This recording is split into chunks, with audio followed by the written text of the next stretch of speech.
بسم اللہ الرحمن الرحیم۔ السلام علیکم۔ ایک دن ایک بزرگ ICU میں لائے گئے۔ ان کا چہرہ نورانی تھا، وہ اپنے ہوش و حواس میں نہیں تھے اور ڈاکٹر کو بھی پتہ نہیں چلا کہ انہیں کیا مرض ہے۔ میں انہیں پہچان گئی تھی۔ وہ بزرگ پہلے بھی اپنی بیگم کے ساتھ آئے تھے یہاں کوئی ٹیسٹ کروانے۔ اس وقت وہ اتنے بیمار نہیں تھے، چل پھر سکتے تھے آسانی سے۔ میری عادت تھی میں ICU میں موبائل میں سورہ رحمان کی آڈیو چلا دیا کرتی تھی تاکہ مریضوں کو افاقہ ہو۔ سورہ رحمان چلانے کے بعد میں نے محسوس کیا تھا کہ کافی مریضوں کی حالت بہتر ہو جایا کرتی تھی۔ وہ بزرگ جو لائے گئے تھے، میں نے ان کے سامنے بھی سورہ رحمان آڈیو میں پلے کر دیا، لیکن یہ دیکھ کر میری روح لرز گئی۔ جیسے ہی میں نے سورہ رحمان لگائی تو آہستہ آہستہ اس مریض کے ناک، منہ اور کان سے کیڑے نکلنا شروع ہو گئے۔ میں گھبرا گئی، موبائل کی آڈیو بند کر کے ڈاکٹر کے پاس بھاگی اور ان کو بلا کر لائی۔ سر دیکھیں، اس کے منہ، ناک اور کان سے کیڑے نکل رہے ہیں۔ میں نے ڈاکٹر سے کہا، لیکن میں یہ دیکھ کر حیران ہوئی کہ وہاں اب کوئی کیڑا نظر نہیں آ رہا تھا۔ ڈاکٹر کے سامنے مجھے بہت شرمندگی کا سامنا کرنا پڑا۔ میں خود بھی حیران تھی کہ آخر وہ کیڑے کہاں غائب ہو گئے۔ مجھے اب اپنے آپ پر بھی غصہ آنے لگا کہ کیوں میں نے جلد بازی میں ڈاکٹر صاحب کو بھی بلایا۔ پھر جب اگلے دن میں نے تلاوت پلے کی اپنے موبائل میں، تب بھی اس مریض کے ناک، منہ اور کان سے کیڑے نکلنے لگے۔ میں ایک بار پھر ڈاکٹر صاحب کے پاس گئی۔ ڈاکٹر صاحب آ کر دیکھے میں جھوٹ نہیں بول رہی تھی۔ آپ خود اپنی آنکھوں سے دیکھ لیں، واقعی میں اس شخص کے منہ، ناک سے کیڑے نکل رہے تھے۔ میں نے پھولی ہوئی سانسوں کے ساتھ کہا۔ ڈاکٹر صاحب نے پہلے تو میری طرف بیزاری سے دیکھا، پھر میرے بے حد اصرار پر کھڑے ہوئے۔ ہم جلدی جلدی ICU کی طرف بھاگے۔ بس مجھے یہی پریشانی تھی کہ کہیں وہ کیڑے پھر سے غائب نہ ہو جائیں ڈاکٹر صاحب کے آنے سے پہلے ہی، لیکن جیسے ہی ہم وہاں پہنچے وہ کیڑے پھر سے غائب ہو چکے تھے۔ ایسا لگ رہا تھا کبھی تھے ہی نہیں۔ اس بار ڈاکٹر صاحب نے غصے سے میری طرف دیکھا۔ مجھے خود پر بھی غصہ آ رہا تھا اور شرمندگی الگ تھی۔ میرا یقین کریں ڈاکٹر صاحب، میں نے خود اس کے منہ سے کیڑے نکلتے ہوئے دیکھے ہیں۔ میں نے پریشانی سے کہا۔ ڈاکٹر صاحب نے نفی میں افسوس کے انداز میں سر ہلایا اور بولے، دیکھیں آپ نے پہلے بھی میرا وقت برباد کیا ہے، میں اتنا فارغ نہیں ہوں۔ پھر بھی آپ کے کہنے پر آ گیا۔ مجھے آپ سے اس حماقت کی امید نہیں تھی۔ ڈاکٹر صاحب یہ کہتے ہوئے وہاں سے چلے گئے۔ کچھ دن یوں ہی گزر گئے، میں نے غور نہیں کیا۔ ایک دن پھر میں نے سورہ رحمان کی تلاوت لگا دی تو دیکھا اس کے ناک اور منہ سے کیڑے نکلنے لگے، حالانکہ وہ بزرگ وینٹیلیٹر میں تھے۔ میرے ذہن میں ایک جھماکا ہوا۔ مجھے ایسے لگا جیسے میں سورہ رحمان کی تلاوت پلے کرتی ہوں تب بھی اس شخص کے منہ سے کیڑے نکلتے ہیں اور تلاوت بند کرتے وقت غائب ہو جاتے ہیں۔ میں نے 2-3 بار ایسا کر کے دیکھا اور میرا گمان یقین میں بدل گیا تھا۔ واقعی ایسا ہی تھا جیسا میں سوچ رہی تھی۔ جیسے ہی تلاوت شروع ہوتی اس شخص کے منہ سے کیڑے نکلنا شروع ہو جاتے اور جب میں تلاوت بند کر دیتی کیڑے غائب ہو جاتے۔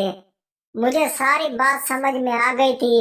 میں نے سوچا ڈاکٹر کو بلاؤں، لیکن اس دن ہماری شرمندگی بھی یاد تھی۔ پھر میں نے عصر کے وقت دوبارہ سورہ رحمان لگائی تو وہ کیڑے پھر سے نظر آ گئے۔ ایسا کیوں ہو رہا تھا میں یہ سمجھنے سے قاصر تھی، مگر میں یہ جاننا ضرور چاہتی تھی کہ اس شخص کے ساتھ آخر کیا ماجرا ہے اور اس کا قرآن سے کیا تعلق ہے۔ سوچا میں ڈاکٹر صاحب کو خود نہیں بلاؤں گی، جب وہ راؤنڈ پر آئیں گے تو میں تلاوت پلے کر دوں گی اور سب کچھ واضح ہو جائے گا۔ جیسے ہی ڈاکٹر صاحب اندر داخل ہوئے، میں نے اپنا موبائل نکالا اور سورہ رحمان کی تلاوت پلے کر کے اس شخص کے کان کے قریب رکھ دی، ہلکی آواز میں۔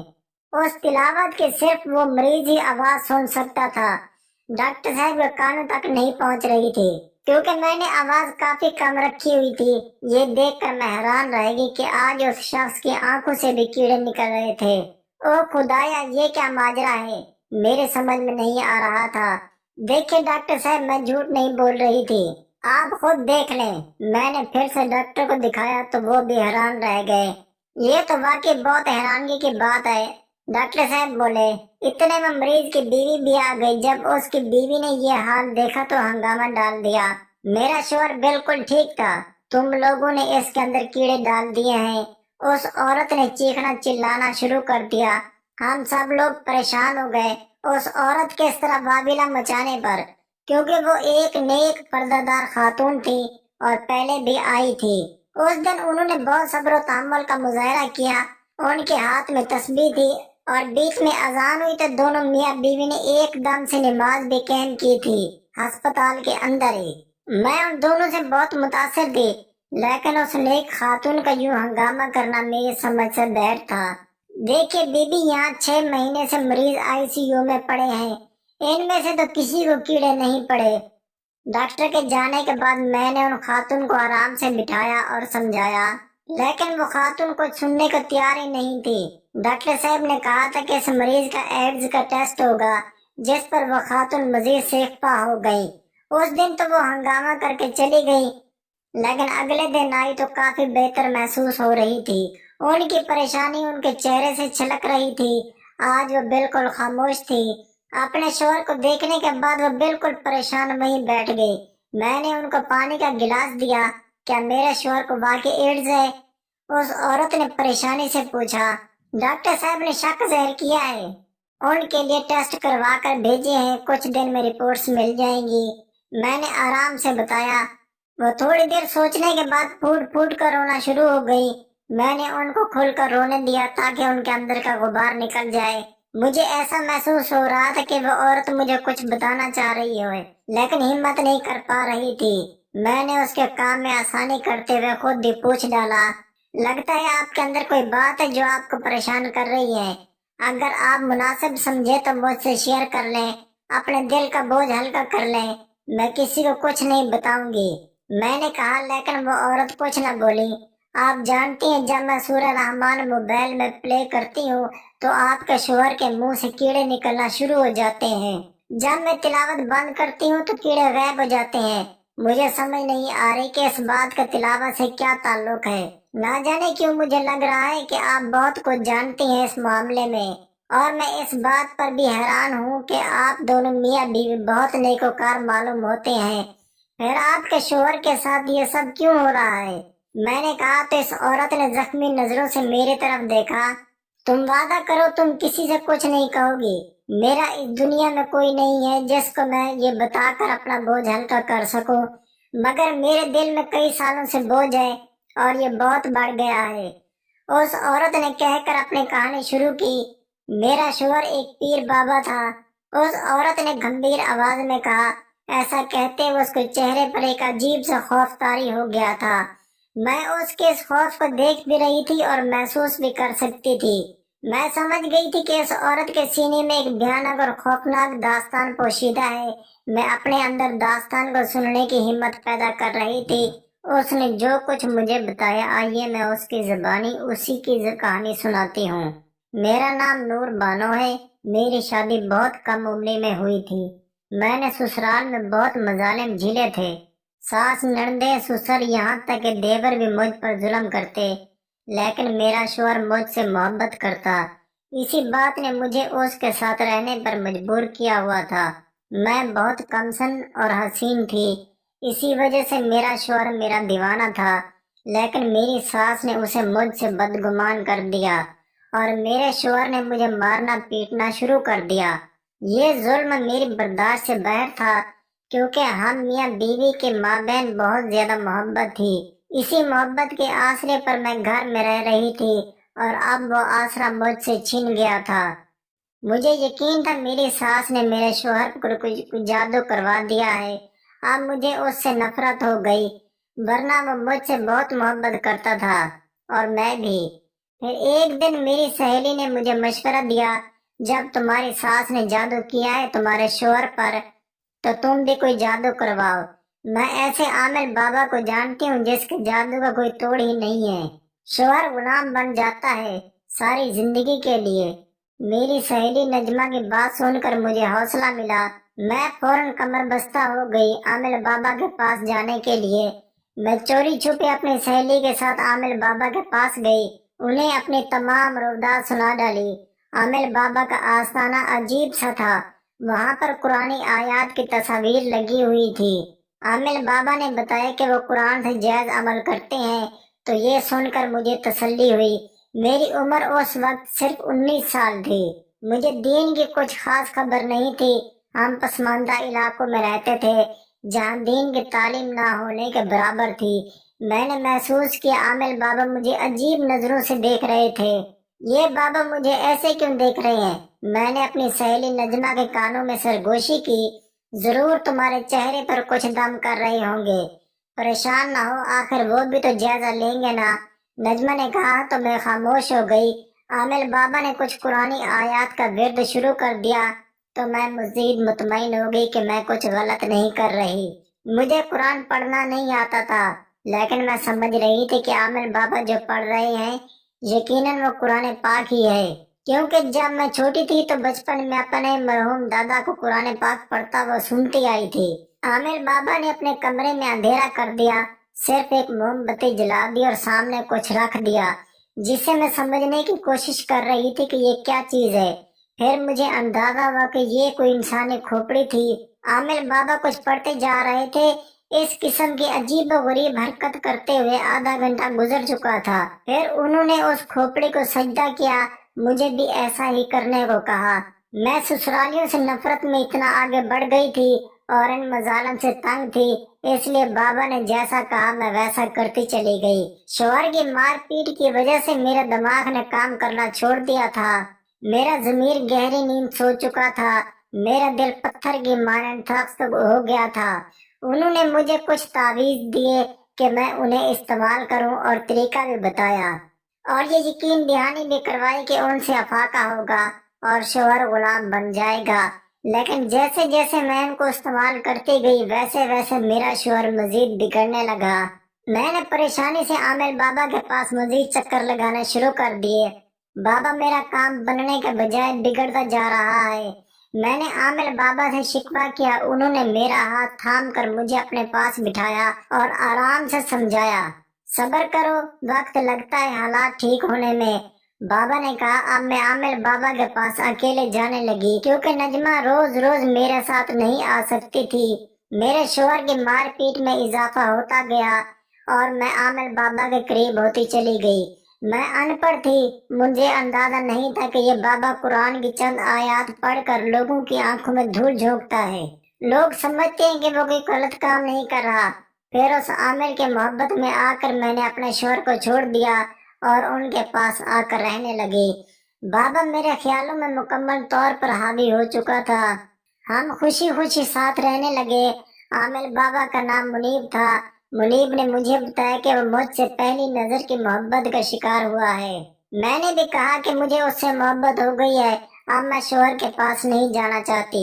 हम साथ रहने लगे मियां बीवी की तरह। मैंने अपने शोहर से तलाक नहीं ली थी। उसने गुस्से में कहा कि तलाक का लफ्ज मुझे याद नहीं था, मगर मुझे फर्क नहीं पड़ता था। मैं तो जैसे अंधी, गूंगी और बहरी हो चुकी थी। मुझे ऐसा ऐसा मालूम होता गया कि मुनीब काला जादू करता है, और ये भी मालूम हुआ कि ये गुनाह कबीरा है। लेकिन इस सब के बावजूद मैं मुनीब की मोहब्बत में अंधी हो चुकी थी। मुझे सब कुछ नजर आ रहा था, लेकिन मैंने जानबूझकर अपनी आंखें बंद कर रखी थी। फिर शायद मुनीब ने मुझ पर ऐसा काला जादू कर दिया था कि मुझे कुछ दिखाई और सुनाई नहीं देता था।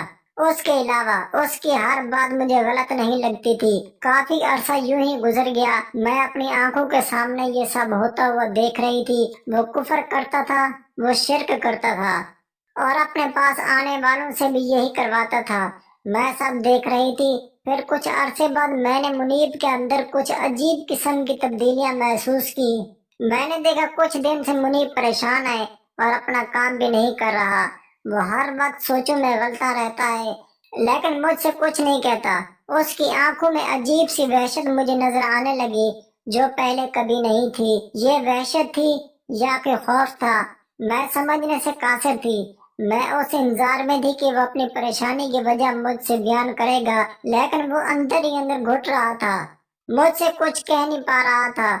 मैं उसके बोलने का इंतजार काफी दिन करती रही, लेकिन जब आगे से खामोशी थी और वो कुछ न बोला, तो फिर एक दिन मैंने वजह पूछी। वो रोने लगा। इतना रोया कि मैंने कभी भी उसे इस तरह रोता हुआ नहीं देखा था। जब उसका रोना बंद हुआ तो वो मुझसे बोला, नूर बानो, मैंने जिंदगी में बहुत गुनाह किए हैं, लेकिन अब मैं चाहता हूँ कि मेरी जान बख्शी हो जाए। खुदा मुझे माफ कर दे। मैं इन गुनाहों से आजिज आ गया हूँ। मैं ये आमिर बाबा वाला काम हमेशा के लिए छोड़ रहा हूँ। मैंने फैसला किया है कि आज के बाद मैं रिक्शा चलाऊंगा और हिलाल रोजी कमा कर गुजारा करूंगा, भले थोड़ी ही क्यों ना हो। अगर तुम मेरे पैसों में मेरे साथ गुजारा कर सकती हो तो ठीक है, वरना तुम अपने शोहर के पास चली जाओ। बल्कि तुम वापस अपने शोहर के पास ही चली जाओ ताकि मेरे गुनाहों में कमी आ सके। मुनीब की ये बातें सुनकर मैं हैरान रह गई। नहीं मुनीब, मैं तुम्हें छोड़कर कहीं नहीं जाऊंगी। मैं तुम्हारे बगैर नहीं रह सकती। मैंने रोना शुरू कर दिया और उसके आगे हाथ जोड़ दिए कि मुझे वापस न भेजे। मैं वापस नहीं जाना चाहती थी, लेकिन उसने मुझे जबरदस्ती वापस भेज दिया। मैं वहां गई तो मेरे शोहर ने मुझे फिर से मारना शुरू कर दिया और बोला, मैंने तुझे उसी वक्त तलाक दे दी थी जब तो यहाँ से भाग गई थी। अब जा यहाँ से। उसने मुझे मार मार कर निकाल दिया। मैं फिर से मुनीब के पास आ गई। मुनीब, उसने मुझे मार कर निकाल दिया घर से और वो कह रहा है उसने मुझे उसी दिन तलाक दे दी थी। मैंने मुनीब से कहा। इसके बाद मुनीब मुझे मस्जिद ले गया, हलाल तरीके से मेरे साथ निकाह कर लिया। वो रिक्शा चलाकर गुजारा करने लगा। हम लोग रूखी सूखी खाकर जिंदगी बसर कर रहे थे और एक सुकून सा आ गया था हमारी जिंदगी में। मुनीब दिन को रिक्शा चलाता, सारी रात जाग कर रोता था, अल्लाह के हजूर अपने गुनाहों की माफी मांगता और मुझसे भी कहता कि मैं उसे माफ कर दूं। नूर बानो, मुझे माफ कर दो।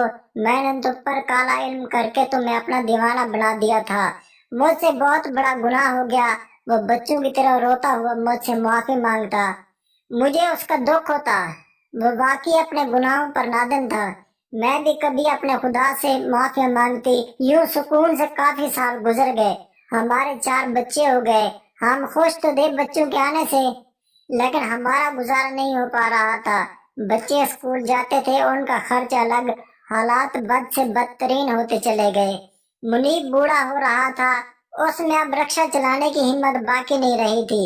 उसकी सेहत भी दिन ब दिन गिरती जा रही थी। वो मुझसे 20 साल बड़ा था। मैं अगर घरों में काम करती तो बच्चे संभालने वाला कोई नहीं था, क्योंकि अपने गुनाहों से तौबा करने के बाद मुनीब ने अपना इलाका हमेशा के लिए छोड़ दिया और वो रुपोश था और इस इलाके में हमने किसी से कोई ताल्लुक नहीं बनाया था। मुनीब को खौफ था कि कोई उसके माजी के मुतालिक जान न जाए, लेकिन फिर सारी बसात उलट गई जब एक बेहद हसीन लड़की रोती हुई हमारे घर आ गई। बाबा जी, मेरी मदद करें, मुझे ससुराल वालों ने तंग किया है। मेरी सास बीमार हो जाए, सबको कीड़े पड़ जाएं। कोई ऐसा तावीज दें, कोई ऐसा अमल करें बाबा। मेरी सास ने मेरी जिंदगी जहन्नम बना कर रख दी है। शोहर को मेरे पास बैठने नहीं देती। वो लड़की मुनीब के कदमों में गिर कर रोते हुए बोली, तुमको मेरा पता कहाँ से मिला? मैं ये सब काम छोड़ चुका हूँ, हमेशा के लिए तौबा कर चुका हूँ। मुनीब ने कहा, कितनी मुश्किलों से मैंने आपका पता हासिल किया है, आपको अंदाजा ही नहीं इस बात का। मेरा काम कर रहे, वरना मैं मर जाऊंगी। ये बात कहती हुई लड़की ने नोटों की गड्डी सामने रख दी। इतनी गुर्बत और तंगी के वक्त में इतना सारे नोट देखकर मुनीब समेत मेरे दिल में भी लालच आने लगा। एक बार फिर से हमारा ईमान डगमगाया। काफी देर सोचने के बाद मुनीब ने फिर से वही काम शुरू कर दिया। एक बार फिर से हमारी तौबा टूट गई। हम फिर से गुनाहों के दलदल में जाने लगे। मुनीब ने ऐसा अमल किया कि उसके तमाम ससुरालियों को कीड़े पड़ जाएं। वो लड़की पैसा पानी की तरह बहा रही थी। उसके बाद अचानक मुनीब बीमार हो गया। अब उसकी हालत तुम्हारे सामने है। उस औरत ने अपनी बात खत्म की और फिर से रोने लगी। मैं काफी देर हैरान परेशान बैठी रही। उस औरत की कहानी सुनने के बाद सोच रही थी कि इस शख्स ने अच्छी खासी तौबा कर ली थी और वो सीधे रास्ते पर चल पड़ा था। क्या मालूम खुदा उसे माफ कर देता, लेकिन फिर से शैतान उस लड़की की सूरत में आ गया और उसे बहका कर छोड़ा।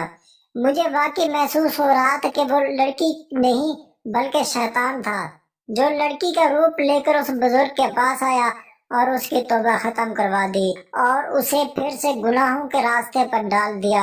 औरत काफी दिन तक अस्पताल आती रही। उसके शोहर मुनीब का एड्स टेस्ट पॉजिटिव आ गया। ये सुनकर वो परेशान हो गई, यानी उसे भी एड्स जरूर होगा। उस औरत ने डॉक्टर से पूछा कि क्या मैं भी टेस्ट करवाऊं, तो डॉक्टर ने कहा कि हाँ तुम भी करवाओ। मैं एक बार फिर से तौबा करना चाहती हूँ। मैं नहीं चाहती कि मेरा अंजाम भी मुनीब जैसा होगा। हम दोनों अपनी तौबा पर कायम रहते तो ये दिन न देखना पड़ता। हमारे छोटे बच्चे हैं, मेरी 2 बेटियां भी हैं, इनका क्या होगा? उस औरत ने रोते हुए कहा। मुझे उसकी हालत पर तरस आने लगा। आप एक बार फिर से सच्चे दिल से तौबा कर लें, क्या पता खुदा माफ कर दे। वो गफूर रहीम है, बेपरवाह है। उसने खुद कहा है कि मैं जिसे चाहूँ माफ कर दूं। मैंने उस औरत को दिलासा दिलवाया, लेकिन मुझे लग रहा था मेरा दिलासा उसके किसी काम का नहीं है। टेस्ट करवाने के बाद मुझे मालूम हुआ कि उस औरत को भी एड्स हो गया है। ये सुनकर उसे परेशानी हुई, क्योंकि उसके छोटे बच्चे थे और बीमारी से लड़ना बहुत मुश्किल था और उनके पास पैसे नहीं थे। उस औरत का शोहर तो कुछ दिन बाद ही वफात पा गया। मुनीब की लाश देखकर मुझे इबरत हो रही थी, कैसे एक शख्स मुकम्मल गुनाहों से पाक हो गया, लेकिन फिर भी शैतान ने उसका पीछा नहीं छोड़ा। कई सालों की रियाजत बेकार गई, लेकिन मैं सोच रही थी कि आगे का मामला तो खुदा ही जानता है। गैब का इल्म तो सिर्फ अल्लाह के पास है। अल्लाह ताला ने मुनीब के साथ क्या मामला किया, ये तो वही जानता है। उसने ऐसे काम किए कि वो दायरा इस्लाम से खारिज था, लेकिन फिर भी खुदा की तरफ रुजू किया। आगे खुदा जाने क्या होगा। मैं तो बस इतना ही जानती हूँ कि वो गफूर रहीम है, बख्शने वाला है।